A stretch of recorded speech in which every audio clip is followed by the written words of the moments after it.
여러분, 돈이 무엇일까요? 창밖의 계절이 뜨거운 여름을 지나 어느덧 차분한 가을로 접어들 듯 우리네 인생도 그와 같습니다.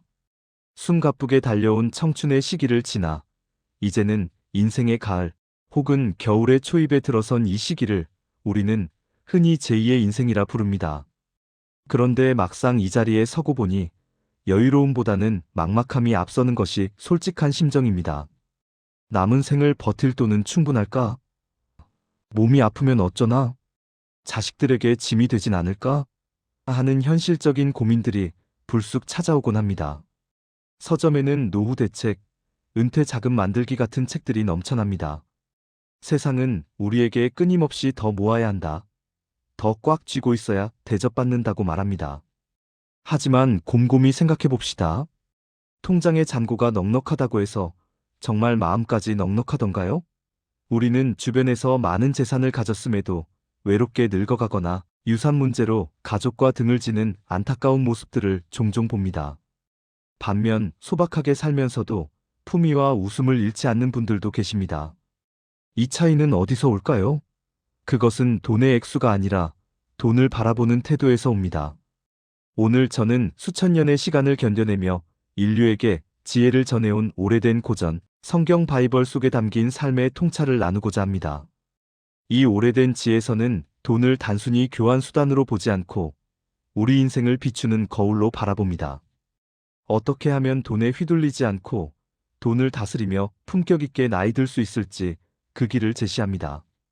우리는 불안을 넘어 평안으로 가는 7가지 마음의 지혜를 살펴볼 것입니다. 이것은 복잡한 재테크 강의가 아닙니다.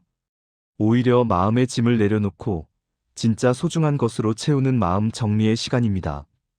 여러분의 남은 인생 여정이 조금 더 가볍고 자유로워지길 바라는 마음으로 그 지혜의 문을 함께 열어보겠습니다. 첫 번째, 소유에서 관리로. 우리는 태어날 때 주먹을 꽉 쥐고 태어나지만 세상을 떠날 때는 손을 펴고 떠납니다. 이것이 대자연의 섭리입니다. 고대 동양의 지혜도 그리고 성경의 지혜도 한 목소리로 말합니다. 우리가 세상에 아무것도 가지고 온 것이 없음에 또한 아무것도 가지고 가지 못하리니 인생은 잠시 소풍을 온 것과 같습니다. 소풍 가서 앉았던 자리를 내 땅이라고 우기는 사람은 없습니다. 잠시 머물다 떠나는 것이 우리네 운명입니다. 그런데 나이가 들수록 우리는 내 것에 집착하게 됩니다. 내 집, 내 통장, 내 자식. 하지만 냉정하게 생각해보면 우리가 가진 모든 것은 잠시 이 세상으로부터 빌려 쓰는 것입니다. 건강도, 재물도, 심지어 생명까지도 말이죠. 성경은 이를 두고 인간을 청지기, 즉 관리인이라고 표현합니다. 호텔에 투숙한 손님이 호텔방을 깨끗이 쓰고 체크아웃하듯 우리도 인생이라는 호텔에서 주어진 자원을 잘 쓰고 반납해야 하는 존재들입니다. 이건 영원히 내 거야라고 생각하면 잃어버릴까봐 두렵고 줄어드는 게 무섭습니다. 하지만 잠시 맡은 것이다라고 생각하면 마음이 한결 가벼워집니다. 노년의 품격은 움켜김이 아니라 내려놓음에서 시작됩니다. 내가 이룬 부가 나의 노력 덕분이기도 하지만 동시에 시대의 운과 주변의 도움, 그리고 보이지 않는 하늘의 뜻이 있었음을 인정하는 겸손함. 그것이 진짜 어른의 태도입니다. 오늘부터 여러분의 자산을 보며 마음속으로 이렇게 되뇌어 보십시오. 이것은 나에게 잠시 맡겨진 선물이다. 내가 살아있는 동안 가치 있게 사용하고 때가 되면 기꺼이 돌려주겠다. 이런 마음가짐이 여러분을 돈의 노예가 아닌 돈을 부리는 주인으로 만들어줄 것입니다. 둘째, 걱정을 넘어 신뢰로. 은퇴 후 가장 많이 하는 것이 무엇일까요? 바로 걱정입니다. 은퇴자들을 대상으로 한 설문조사를 보면 건강이나 외로움보다 경제적 불확실성에 대한 공포가 가장 크다고 합니다. 물가는 오르는데 돈 가치는 떨어지면 어쩌나, 큰 병이라도 걸리면 어쩌나 하는 걱정이 꼬리에 꼬리를 묻니다. 하지만 여러분, 솔직해집시다. 걱정한다고 해서 통장 잔고가 늘어나거나 흰머리가 검게 변하던가요? 성경에는 아주 시적인 비유가 나옵니다. 공중의 새를 보라. 심지도 않고 거두지도 않되 하늘이 기르시나니 들의 백합화를 보라. 길쌈도 아니하되 솔로몬의 모든 영광으로도 입은 것이 이 꽃 하나만 갖지 못하였느니라. 숲속의 나무도 작은 새들도 내일 일을 걱정하며 밤잠을 설치지 않습니다. 그저 오늘 하루 주어진 생명력으로 최선을 다해 살아갑니다. 하물며 만물의 영장인 우리 인간의 삶이 그저 우연에만 맡겨져 있겠습니까? 과도한 걱정은 어쩌면 내 힘으로 모든 것을 통제하려는 오만함일지 모릅니다. 60년, 70년을 살아오신 여러분, 뒤를 한번 돌아보십시오. 정말 여러분의 치밀한 계획 덕분에 여기까지 오셨습니까? 위기의 순간마다 알 수 없는 힘이 돕고 우연처럼 기회가 찾아와 고비를 넘긴 적이 더 많지 않으셨나요? 지나온 삶이 은혜였다면 남은 삶 또한 그럴 것입니다. 창조주의 도우심을 신뢰하십시오. 고대의 지혜인 성경은 말합니다. 내일 일은 내일이 염려하게 하라. 한날의 괴로움은 그날로 족하니라. 아직 오지 않은 내일의 비구름 때문에 오늘의 햇살을 즐기지 못하는 것은 어리석은 일입니다. 걱정할 시간에 운동을 하고 걱정할 시간에 곁에 있는 사람 손을 한 번 더 잡아주십시오. 오늘 하루를 충실히 사는 것, 그것이 불확실한 미래를 대비하는 가장 확실한 보험입니다. 셋째, 비교를 멈추고 자족하기. 동창회나 모임에 다녀오면 괜히 기분이 가라앉는다는 분들이 많습니다. 친구는 강남에 건물이 있다더라. 누구 자식은 대기업 임원이 됐다더라. 하는 이야기를 들으면 나름 열심히 산 내 인생이 초라하게 느껴집니다. 나이가 들면 평준화된다고 하지만 여전히 우리는 남의 시선을 의식하며 삽니다. 이 끊임없는 비교가 우리를 가난한 마음으로 만듭니다. 옛 성현들도 지족, 즉 족함을 아는 것이 행복이라 했습니다. 성경의 인물 바울 역시 어떠한 형편에든지 나는 자족하기를 배웠노니 풍부와 궁핍에도 처할 줄 아는 일체의 비결을 배웠노라고 고백합니다. 여기서 자족은 폭이나 체념이 아닙니다. 외부 조건에 내 행복을 맡기지 않겠다는 단단한 자존감입니다. 진짜 부자는 많이 가진 사람이 아니라 지금 가진 것으로 충분함을 느끼는 사람입니다. 불행은 없는 것을 세는 데서 오고 행복은 있는 것을 세는 데서 옵니다. 따뜻한 밥 한 끼, 내 발로 걸을 수 있는 산책로, 나를 반겨주는 가족. 이것들을 돈으로 환산하면 얼마일까요? 여러분은 이미 억만금보다 귀한 것들을 누리고 계십니다. 60대 이후의 행복은 쟁취하는 것이 아니라 발견하는 것입니다. 일상의 소소한 기쁨을 발견하는 눈을 뜰 때 비로소 마음의 부자가 됩니다. 남들의 기준이 아닌 나만의 행복 기준을 세우십시오. 명품 가방보다 편안한 신발이 더 소중하고 화려한 호텔 뷔페보다 마음 맞는 친구와의 된장찌개 한 그릇이 더 귀한 나이입니다. 지금 내 모습 이대로도 충분히 훌륭하고 멋지다고 스스로에게 말해주십시오. 그 넉넉한 마음이 여러분을 진짜 어른으로 만듭니다. 넷째, 아름다운 누림. 우리 세대는 가난했던 시절을 겪으며 근검절약을 최고의 미덕으로 여기며 살아왔습니다. 안 입고 안 먹고 안 쓰며 가족을 위해 희생했습니다. 정말 훌륭한 삶이었습니다. 그런데 문제는 이제 쓸 수 있는 나이가 되었는데도 손이 떨려 쓰지를 못한다는 겁니다. 이게 어떻게 모은 돈인데? 하며 통장만 끌어안고 있다가 결국 다 써보지도 못하고 떠나는 경우가 허다합니다. 성경의 지혜자 솔로몬은 전도서라는 책에서 인생의 허무함을 말하면서도 이렇게 강조합니다. 사람이 먹고 마시며 수고하는 것보다 더 큰 즐거움은 없다. 이것도 다 하늘의 선물이다. 정당하게 번 돈을 자신과 가족의 기쁨을 위해 사용하는 것은 낭비가 아닙니다. 그것은 내 삶에 대한 예의이자 축복을 누리는 것입니다. 움켜쥐고만 있으면 돈은 그저 종이 조각에 불과하지만 사용할 때 비로소 가치가 생깁니다. 나이가 들면 입은 닫고 지갑은 열라는 우스갯소리가 있지요. 뼈 있는 말입니다.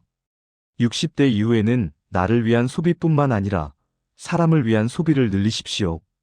배우자에게 고마움을 표하는 선물, 손주들에게 주는 용돈, 친구에게 사는 따뜻한 밥 한 끼. 이런 지출은 사라지는 비용이 아니라 추억과 사랑이라는 보이지 않는 자산으로 남습니다. 이제부터라도 가계부의 기쁨 항목을 따로 만드십시오. 한 달에 한 번은 나를 위해, 또 한 번은 사랑하는 사람을 위해 기분 좋게 돈을 쓰십시오. 돈을 남기고 가는 부모보다 그 돈으로 가족들과 행복한 추억을 많이 만들고 가는 부모가 자녀들에게는 더 큰 선물입니다. 잘 모으는 것만큼이나 잘 쓰는 것이 인생 후반전의 중요한 숙제입니다. 다섯째, 아름다운 마무리, 유산의 지혜. 나이가 들면 누구나 상속을 고민합니다. 내가 죽으면 이 집은 누구에게 줄까? 하는 고민 말이죠. 그런데 준비되지 않은 상속은 축복이 아니라 가족 간의 다툼을 일으키는 불씨가 되기도 합니다. 자녀를 사랑해서 무리해서 남겨준 돈이 오히려 자녀의 자립심을 해치고 형제 간의 일을 상하게 한다면 그것만큼 슬픈 일은 없을 것입니다.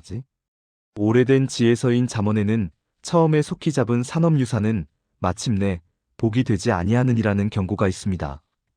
땀 흘리지 않고 얻은 재물은 쉽게 사라지거나 사람을 망치기 쉽습니다.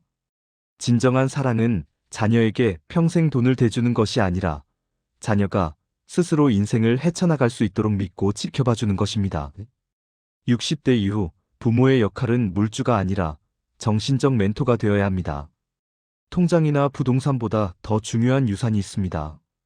바로 부모가 평생 지켜온 삶의 태도와 가치관입니다. 법적인 유언장도 중요하지만 마음의 유언장을 한번 써보십시오. 내가 인생의 위기를 어떻게 넘겼는지, 무엇을 소중히 여기며 살았는지 기록해 두십시오. 자녀들이 살다가 힘든 순간에 부모가 남겨준 돈보다 부모가 남겨준 지혜의 한마디가 그들을 다시 일으켜 세울 것입니다. 그리고 가능하다면 건강하고 정신이 맑을 때 재산 문제를 투명하게 정리해 두는 것이 좋습니다. 죽고 나면 자기들끼리 알아서 하겠지라는 생각은 무책임할 수 있습니다. 자녀들이 부모의 재산 문제로 얼굴 붉히지 않도록 미리 교통정리를 해두는 것, 그것이 부모로서 보여줄 수 있는 마지막 배려이자 사랑입니다. 여섯째, 나눔으로 보이지 않는 곳에 보물을 쌓기. 여러분, 장례식장에 갈 때마다 우리는 확인합니다. 수위에는 주머니가 없다는 사실을요. 천하를 호령했던 알렉산더 대왕도 죽을 때 관 밖으로 빈손을 내놓게 하여 천하를 다 가졌던 나도 빈손으로 간다는 것을 세상에 알렸습니다. 이 땅의 재물은 저 세상으로 가져갈 수 없습니다. 그렇다면 평생 애써 모은 우리의 노력은 죽음과 함께 허무하게 사라지는 걸까요? 성경은 아주 흥미로운 투자법을 제안합니다. 너희 보물을 하늘에 쌓아두라. 거기는 좀이나 녹이 해하지 못한다. 이 말을 종교적으로 해석할 수도 있겠지만 인문학적으로 보면 덕을 쌓으라는 말과 같습니다. 내가 가진 것을 타인을 위해, 공동체를 위해 나눌 때 그 돈은 사랑과 감사라는 영원한 가치로 바뀝니다. 물질은 사라지지만 우리가 베푼 친절과 나눔은 누군가의 가슴 속에, 그리고 이 세상의 따뜻한 흔적으로 영원히 남습니다. 우리는 혼자 힘으로 여기까지 온 것이 아닙니다. 알게 모르게 시대의 혜택을 입었고 이웃의 도움을 받았습니다. 이제 그 빚을 갚을 때입니다.